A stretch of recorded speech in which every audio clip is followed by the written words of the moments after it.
আমেরিকায়, তাদের টাকার অভাব নাই, অঢেল সম্পদ আছে। সম্পদ যত বাড়ছে দিলের থেকে মহব্বতটা তত কমছে।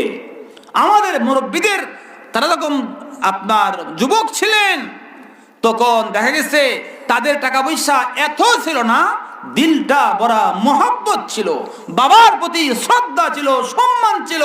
তারা জানতো আল জান্নাতু তাহতা আকদামিল উম্মাহাত, যারে আমার জান্নাত তো আমার মায়ের পায়ের নিচে। বলেন ভাগ্য ভালো করবেন, আল্লাহ তাআলাকে অসন্তুষ্ট রেখে ভাগ্য ভালো করা সম্ভব? সম্ভব না। নবীজি বলেন রিদর রব্বি ফি রিদল ওয়ালিদি ওয়া সাখাতু রব্বি ফি সাখাতিল ওয়ালিদি। নবীজি বলেন ওই যে ব্যক্তির উপরে বাবা খুশি তার উপরে আল্লাহ খুশি, যার উপরে বাবা আল্লাহ খুশি, যার উপরে বাবা সন্তুষ্ট তার উপরে আল্লাহ সন্তুষ্ট। বাবা যার উপর খুশি আল্লাহ তার উপর খুশি।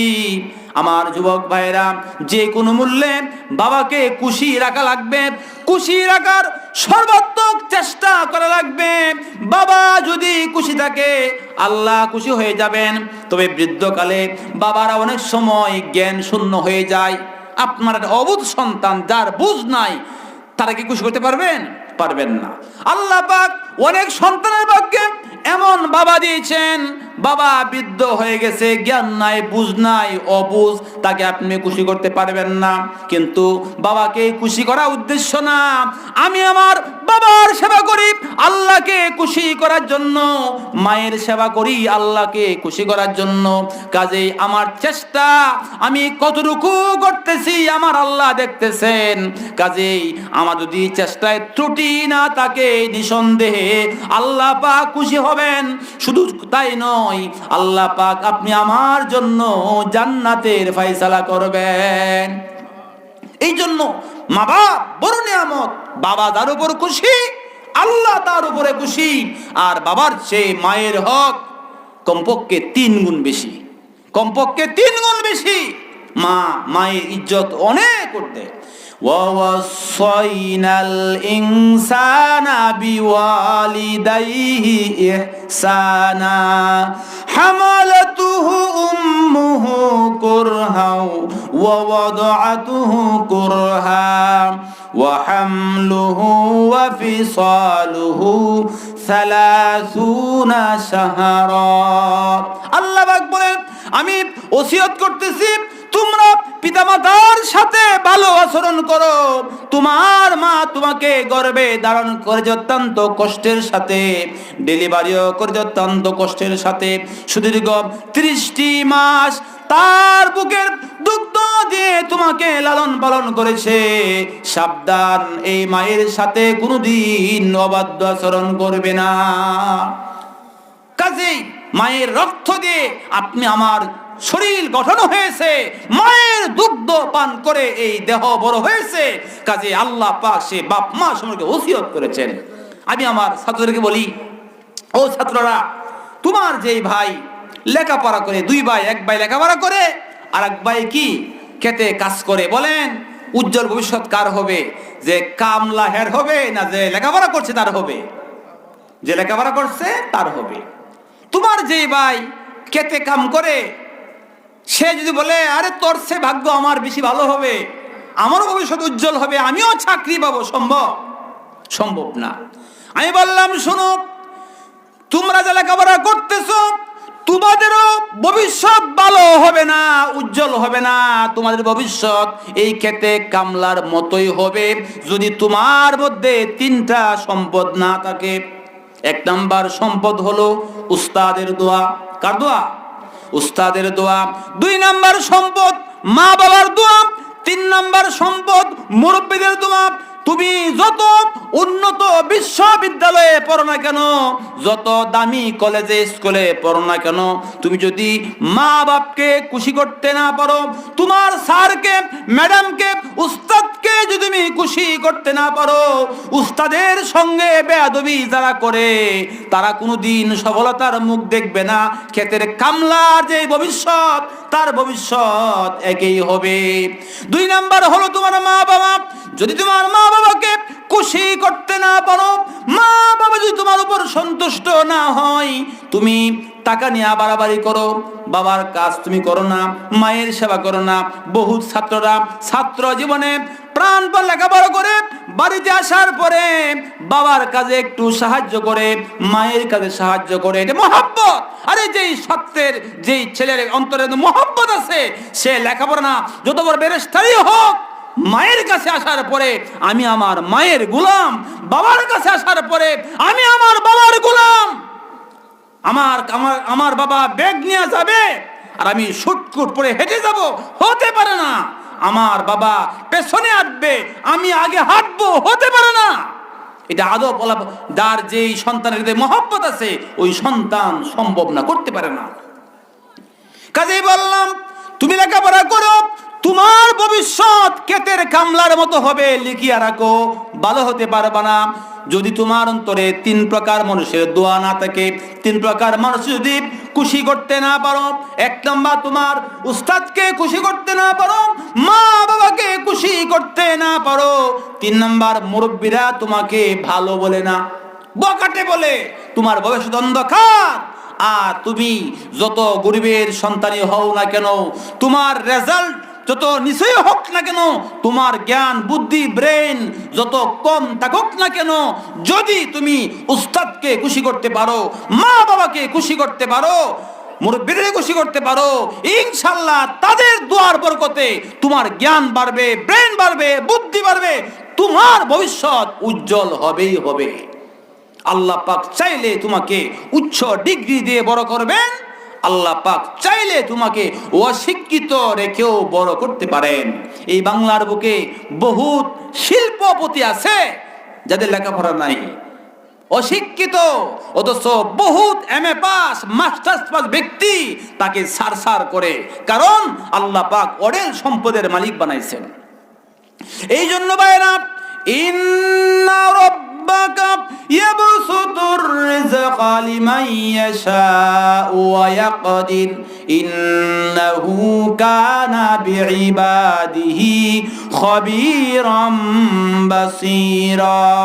আল্লাহ পাক বলেন, নিশ্চয়ই তোমার রব যাকে খুশি তার জীবিকা বাড়ায়া দেন, যাকে খুশি তার জীবিকা সংকীর্ণ করে দেন। ইন্নাহু কানা বিইবাদিহি খবীরাম বাসীরা। নিশ্চয় আল্লাহ পাক তার বান্দার খবর রাখেন, কোন কোন বান্দাগুলো আল্লাহর হুকুম মেনে চলে, কোন কোন বান্দাগুলো আল্লাহর ভয় অন্তরে রাখে, আর কোন কোন বান্দাগুলো রাত দিন গুনাহ নিয়ে ব্যস্ত থাকে। আল্লাহ পাক সব দেখেন, সব জানেন।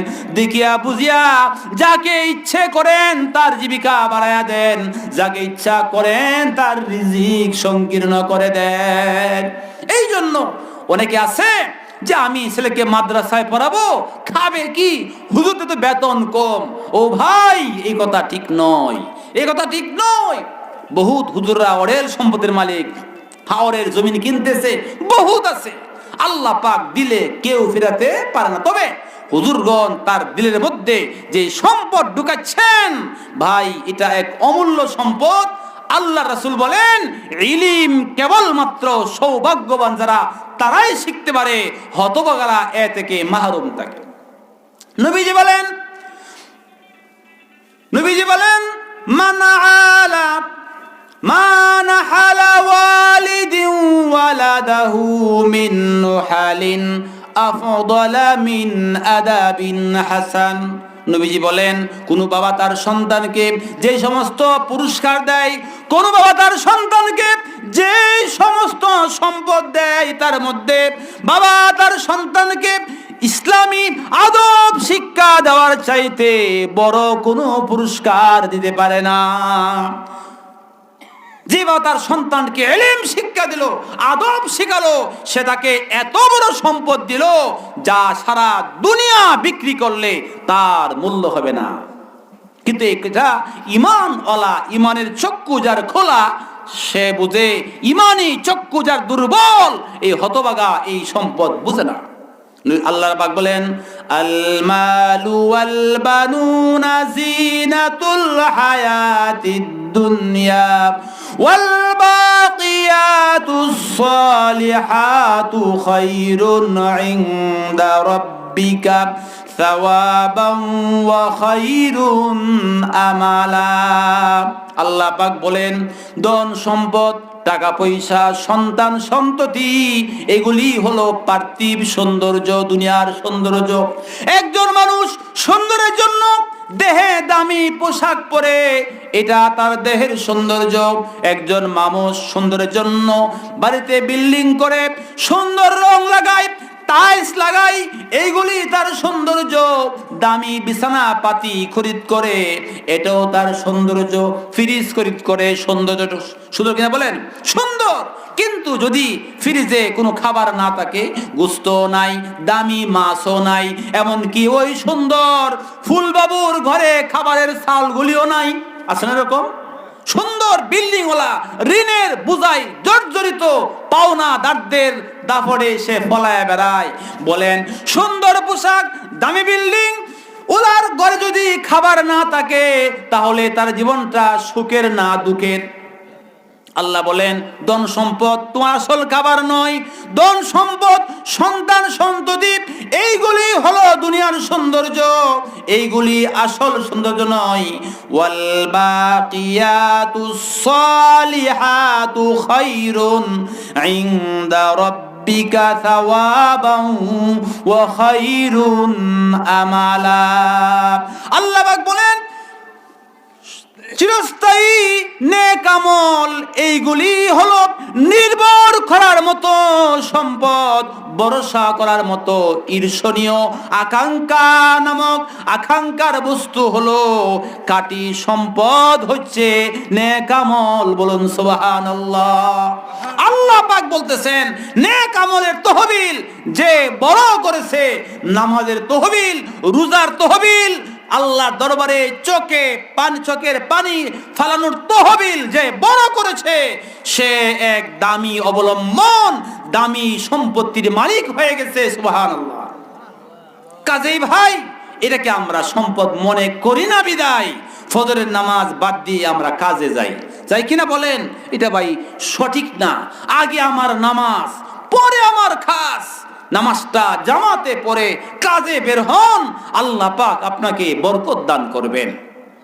আর যদি নামাজ বাদ দিয়া, বন্দেগী বাদ দিয়া, তাসবিহ তাহলিল, আল্লাহ হালাল হারাম বাদ দিয়া যদি আমি কাজে নামি, তাহলে আল্লাহ পাক চাইলে আমাকে সম্পদ দিবেন, ওই চকচকময় বিল্ডিং ওনার মতো যার ঘরে খাবার নাই, অর্থাৎ সম্পদ দিবেন, বুক করতে পারবেন না। সম্পদের মালিক কত হবেন? জীবন সৌন্দর্যময় ভয়ে কাজী দিন মোহাম্মদ সাহেব লেখছেন, তৎকালীন পৃথিবীর সবচেয়ে বড় ধনী যে লোকটা ছিল, ওই লোকটা বলে যে আল্লাহ পাক আমাকে বিশ্বের শ্রেষ্ঠ ধনী বানাইছেন, কিন্তু আমি গোস্ত খাইতে পারি না। আমাকে যদি কেউ আধা কাপ গোস্ত খাওয়ায় হজম করতে পারে, আমি তাকে আমার অর্ধেক সম্পত্তি দিয়ে দেব। বলুন সুবহানাল্লাহ। এরকম ধনী আমাদের সমাজে বহুত আছে। গোস্ত নিষেধ, ডিম নিষেধ, দুধ নিষেধ, খাইতে পারে না। ভাই, সম্পদ কামাই করলে খাওয়া যায় না। কে খায়? আল্লাহ যাকে খাওয়ান সেই খায়। সে খাওয়া দুই প্রকার, এক প্রকার খাওয়া বরকতের, আর এক প্রকার খাওয়া গজবের। ফেরাউন সে খাইছিল গজবের খানা। সে এমন খাওয়া খাইছিল, 450 বছরের ভিতরে একদিন তার মাথা ব্যথাও হয় নাই। তখন সে বলছিল, আনা রব্বুকুমুল আলা, আমি তোমাদের বড় খোদা। ফাখাযাহুল্লাহু নাকালাল আখিরাতি ওয়াল উলা ইন্না ফি যালিকা লাইবরাতাল লিমান ইয়াখশা। আল্লাহ পাক তাকে ধরছেন, তার দুনিয়া আখিরাত বরবাদ করছেন। কাজেই আল্লাহ পাক ফেরাউনকে ধরেছিলেন, ধরার মতো ধরছিলেন। কাজেই এই জগতে কেউ যদি নামাজ কালাম বাদ দিয়ে, হালাল হারাম বাদ দিয়ে, আল্লাহর ভয় বাদ দিয়ে অন্যায় সম্পদ আত্মসাৎ করে, আল্লাহ পাক তাকে ফেরাউনের মতো ধরবেন। আমরা যা করতেছি দেখেন কে? আল্লাহ। ইন্না রাব্বাকা লাবিল মিরসাদ। আল্লাহ পাক সূরা ফাজরে 5টি আয়াতের কসম করে বলতেছেন যে তোমার রব তোমাদেরকে অত্যন্ত সতর্কতার সাথে দেখতেছেন। মিরসাদ বলা হয় একজন শিকারী যেমন ভাবে শিকারীকে অত্যন্ত সতর্কতার সাথে দেখে, তোমার রব আল্লাহ পাক তোমাদিগকে এইভাবে অত্যন্ত সতর্কতার সাথে সর্বক্ষণ দেখতেছেন। যে যুবক যৌবনের শুরু থেকে নামাজ শুরু করেছে, কষ্ট করে হলো নামাজ তরক করে না, ও ভাই ওই যুবকের সৌভাগ্য অনেক উপরে উঠে গেছে। যেই যুবক দিন যায় বছর যায় নামাজ পড়া তার ভাগ্যে নসিব হয় না, যে মা যুবতী হওয়ার পর বয়স 10 বছর পর থেকে পর্দা করে না, মেয়েরা বালেগ হওয়ার আগেই, অনেক মেয়ে তো 10-এর আগেই বালেগ হয়ে যা, যে মেয়েদের উপরে পর্দা করা নফল না ফরজ? ফরজ। গায়ের সৌন্দর্য ঢাকিয়া রাখা ফরজ। যে মা তার সৌন্দর্য ঢাকিয়া রাখে আল্লাহর ভান্ডারে তার জন্য সৌভাগ্য জমা আছে। নবীজি বলেন আসমানে সবার জন্য, প্রত্যেক বান্দার জন্য 2টা দরজা খোলা। কয়টা দরজা বলেন? 2 দরজা। এক দরজা দিয়ে বান্দার আমল আসমানে ওঠে, আর এক দরজা দিয়ে বান্দার রিজিক আসমান থেকে নামে। আপনার জন্য 2 দরজা, আমার জন্য 2টি দরজা, আমাদের সন্তানদের জন্য 2টি দরজা। যদি আমাদের ভালো আমল আসমানে না যায়, আসমান থেকে কখনো সৌভাগ্য আসবে না।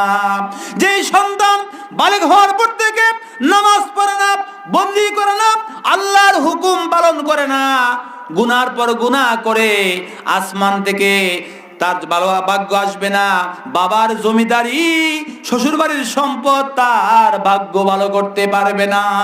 আর যে যুবক জীবনের শুরু থেকে 5 ওয়াক্ত নামাজ ধরেছে, যে মা জীবনের শুরু থেকে পর্দা ধরেছে, বড় মোবাইল থেকে নিজকে দূরে রাখছে, নাচ গান বাদ্য থেকে নিজকে দূরে রাখছে, সে আল্লাহর ভান্ডারে মহা সৌভাগ্য জমা করতেছে।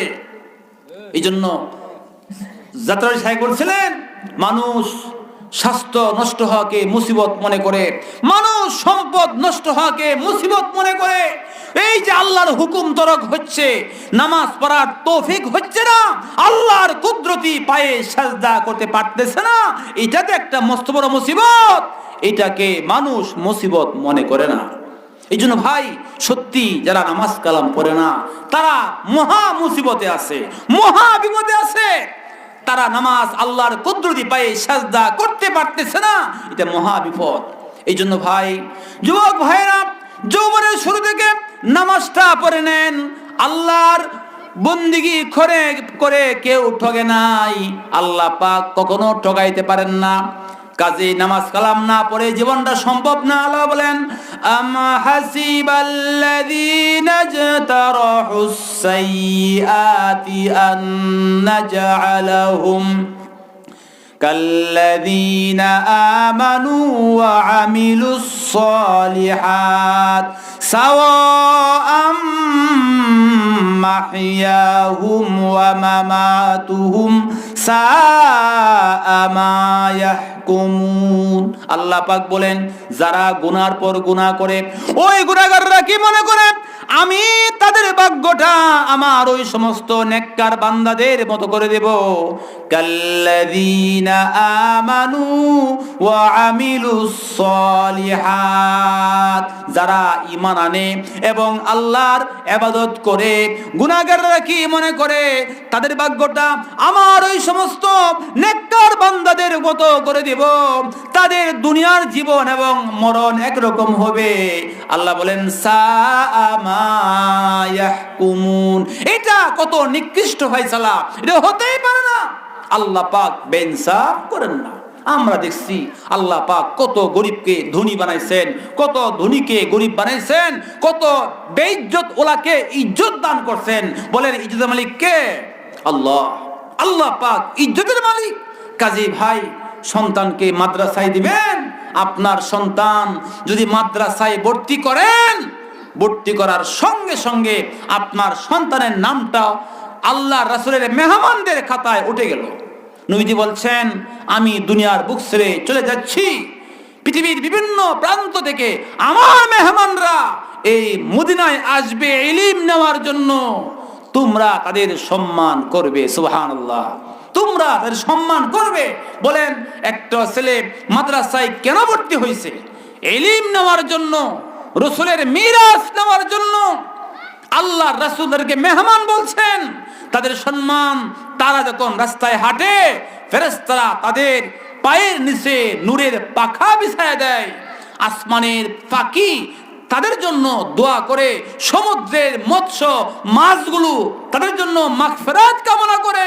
এমন কি রাসূল বলেন, গর্তের পিপিলিকাও এই মাদ্রাসার ছাত্রদের জন্য আল্লাহর কাছে মাগফিরাত কামনা করে। সুবহানাল্লাহ। আমাদের বংশে এরকম সন্তান হোক, আমাদের ছেলেরা মাদ্রাসায় পড়ুক, আমরা চাই কিনা বলেন? অবশ্যই ছেলেকে মাদ্রাসায় দিবেন, নিজে নামাজি হবেন। ও ভাই, আপনার দুয়ার বরকতে আপনার সন্তানটা যদি বড় আলেম হয়, তাহলে জাতির জন্য, জাতির মুখ উজ্জ্বল করবে। সুবহানাল্লাহ। এই জন্য সন্তানদের জন্য যদি আসমান থেকে সাহায্য খরিদ করতে চান, যেটা বলছিলাম, 100 বার কমপক্ষে ইস্তিগফার পাঠ করে আস্তাগফিরুল্লাহ বলুন।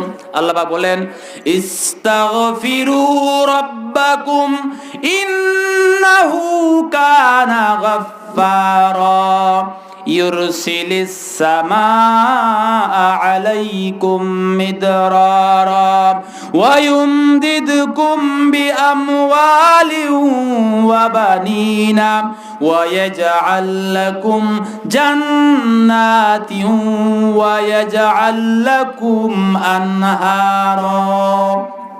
আল্লাহ পাক বলেন, তোমরা আল্লাহর কাছে ইস্তিগফার করো, আস্তাগফিরুল্লাহ বেশি বেশি পাঠ করো, আল্লাহর কাছে মাপ চাও। ইন্নাহু কানা গাফফারা, আল্লাহ পাক গাফফার, তিনি তোমাদের জীবনের গুনাহগুলি মাফ করে দিবেন। ইউরসিলিস সামাআ আলাইকুম মিদরারা, আল্লাহ পাক আসমান থেকে রহমতের বৃষ্টি নাজিল করবেন। ওয়া ইউমদিদকুম বিআমওয়ালিন ওয়া বানিনা ওয়া ইয়াজআল লাকুম জান্নাতিন ওয়া ইয়াজআল লাকুম আনহারা। আল্লাহ পাক বলেন, তিনি তোমাদেরকে সন্তান দিয়ে সাহায্য করবেন।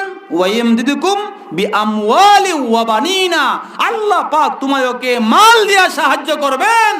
আল্লাহ পাক তোমাদেরকে সন্তান দিয়ে সাহায্য করবেন। সুবহানাল্লাহ। তাহলে আমরা আজ থেকে একটা দোয়া পেয়ে গেলাম, যে দোয়া স্বয়ং আল্লাহ পাক শিখাইছেন, সেটা হচ্ছে ইস্তিগফার, আল্লাহর কাছে গুনাহ মাপ চাওয়া। বাংলাও চাইতে পারেন, আরবিতেও পারেন। আল্লাহ আস্তাগফিরুল্লাহ আস্তাগফিরুল্লাহাল্লাযী লা ইলাহা ইল্লা হুয়াল হাইয়ুল কাইয়্যুম ওয়া আতুবু ইলাইহি, অথবা আস্তাগফিরুল্লাহ রাব্বি মিন কুল্লি যামবিন ওয়া আতুবু ইলাইহি, অথবা আস্তাগফিরুল্লাহ আস্তাগফিরুল্লাহ আস্তাগফিরুল্লাহ। আল্লাহ, আপনার কাছে আমি গুনাহ মাপ চাই, আপনার কাছে আমি গুনাহ মাপ চাই, আপনার কাছে আমি গুনাহ মাপ চাই, আল্লাহর কাছে আমি গুনাহ মাপ চাই। এইভাবে যে ব্যক্তি আস্তাগফিরুল্লাহ উঠতে বসতে চলতে হাঁটতে সকল অবস্থায় যে ব্যক্তি ইস্তিগফার করবে, যতক্ষণ ইস্তিগফার করলো আল্লাহ পাক ততক্ষণ তার সন্তানের উপরে সাহায্য পাঠাবেন, মালের মধ্যে সাহায্য পাঠাবেন, স্বাস্থ্যের মধ্যে সাহায্য পাঠাবেন। আল্লাহ পাক দামি দামি জমা জমি বাগানের মালিক বানায়া দিবেন। কে বলছেন? স্বয়ং আল্লাহ পাক বলছেন। এই জন্য ভাইরা, আমার মা বোনেরা, আমরা ইস্তিগফার পাঠ করব, আস্তাগফিরুল্লাহ পড়ব। আপনার সৌভাগ্য কেউ কাটতে পারবে না, কেউ কাটতে পারবে না। আল্লাহ পাক কত জিরুকে হিরু বানাইছেন। আল্লাহ পাক, রাসূল বলেন, আল্লাহ পাক আসমানে তার নিয়ামতের ভান্ডার আল্লাহ পাক খুলে রাখছেন, সবার জন্য খোলা। নবীজি বলেন, ওই ভান্ডার থেকে আল্লাহর ওই বান্দা সবচেয়ে বেশি নিয়ামত লাভ করে যে বান্দা আল্লাহকে বেশি ডাকে। আপনি তাসবিহর মাধ্যমেও ডাকতে পারেন, নামাজের মাধ্যমে ডাকতে পারেন, দুরূদ শরীফের মাধ্যমেও আল্লাহকে ডাকতে পারেন, অথবা ইস্তিগফারের মাধ্যমেও ডাকতে পারেন। আল্লাহর ওলি বলেন যে আমাদের মানুষের মধ্যে অনেক অভাব, কেউ চাইলো আল্লাহ আমার সন্তানটা আলেম বানান। কেউ বলো আল্লাহ আমাকে একটা বড় বিল্ডিং বানানোর তৌফিক দেন। কেউ চাইলো আল্লাহ আমার রূপটা ভালো করেন। এইভাবে কত অভাব, পৃথক পৃথক সব অভাব আপনি চাইলো, এটাও পারেন।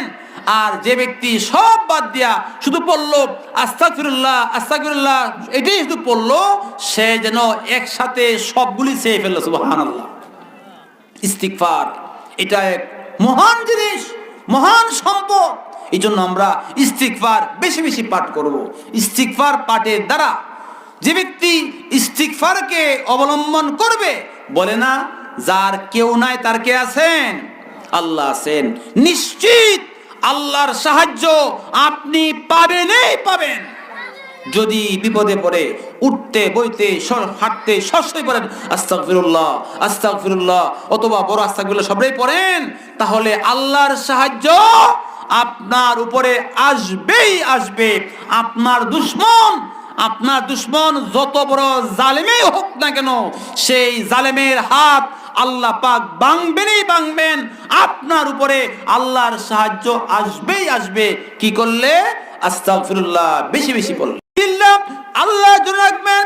এইভাবে যত বেশি আস্তাগফিরুল্লাহ পড়বেন, আপনি দুর্বল হতে পারেন, আপনার পাশে কেউ না থাকলেও আল্লাহ পাক আপনার পাশে আছেন। আল্লাহ আপনাকে দেখতেছেন। হুজুর আমি তো অভাবী, আমি তো রুগ্ন, আমি দুর্বল। হাদিসে সুসংবাদ আছে, আপনি যদি অভাবী হয়ে থাকেন, আরে আপনি তো আল্লাহর রহমতের খুলে আছেন। আপনি রোগী হলে খুলে আছেন। আপনি মজলুম হইলে আপনি আল্লাহর খাস জায়গার মধ্যে আছেন। কারণ মজলুমের দোয়া ব্যর্থ যায় না। হাদিস শরীফে আসছে যে মজলুম যত দুর্বলই হোক, হযরত আবু বকর সিদ্দিক রাদিয়াল্লাহু তাআলা বলেন, আমার কাছে একজন মজলুম দুর্বল অত্যাচারিত, সে যে দুর্বলই হোক, সে আমার কাছে সবচেয়ে বেশি শক্তিশালী।